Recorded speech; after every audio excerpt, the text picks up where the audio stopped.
Hi, ladies and gentlemen. Dr. Jim Gishwin again here. Retired intelligence kabuki and high school teacher, an all-around good guy, and a chaplain to about 4 veterans organizations. I've got a busy day today. Before we get into it, got to make some lumpia for the American Legion tonight. It's going to be quite a task. I'll be doing a tray full of it. I did them pounce it the other day. Anyway, what's going on? What's going on, folks? Well, you got the Russians sitting there trying to freeze out in wintertime the Ukrainians and destroying all their power grids so that they're building fires in their living room, I guess. Of course, the Iranians sit there and try to put Putin out of business by attacking his home. Way to go, guys. Anyway, that's one way to get rid of them. There's protests in Iran again, and we got to support them. I'm praying, and hey, Trump says he's supporting them, but actions speak louder than words. What are we going to do? Airdrop of weapons or something? Who knows? But he's interested in Iran again, so we might be striking Iran again. You never know. And let's see. Putin is not interested in any kind of peace. He's lost over 1 million men already. But the thing is, with him, you got to worry about whether or not he has to draft people from St. Petersburg or Moscow. You got to understand, he's got overlords too. That's the Russian mafia, the oligarchs in Russia.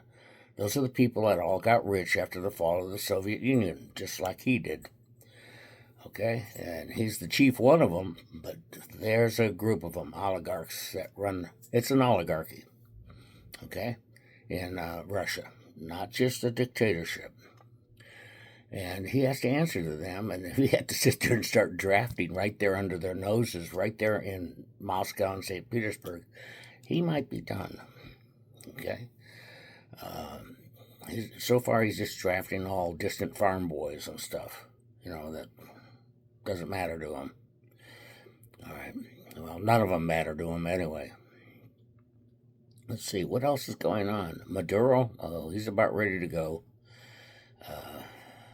He's been offered a safe passage. He better take it because things are getting serious down there. And the Venezuelans, even though we have a Venezuelan communist, is now the mayor of New York, for God's sake. Yeah, he was born in Caracas. So that's all he knew. He's a young man. All he knows is that socialist government. First thing he wants to do is sit there and say to the landlords, if you're not keeping your property up, we'll confiscate it. Now, confiscate it. That's communism. Okay? Of course, the person swearing him in was who else? Bernie Sanders, who vacationed in Moscow or had his wedding, his honeymoon, whatever you want to call it, in Moscow back in the day. And of course, he's a multimillionaire too. Capitalism has not been bad to Bernie Sanders. Okay, so now we have communism in New York City. I met a woman half hour before New Year's at a New Year's party. Well, I'm back in the dating scene, folks. Yeah. If you want to click on me, I'm on Silver Singles, okay? All right. And enjoying it. After 3 years of mourning from my last late wife, I'm ready, I guess, to get tiptoe back into that dating scene. Hey, I'm not too bad. Who doesn't want a chunk of this? Anyway, all joking aside, no one wants a chunk of this. Trust me. And me and a Speedo, you'd have to go through therapy for years after seeing that. All right. Well, guys, I hope you had a very happy New Year and a wonderful Christmas. Okay, remember that's the birth of Christ. We should all be thinking about that this coming year and reintroducing God into our daily lives and God into our country. He gave us this wonderful country. Why should we abandon him?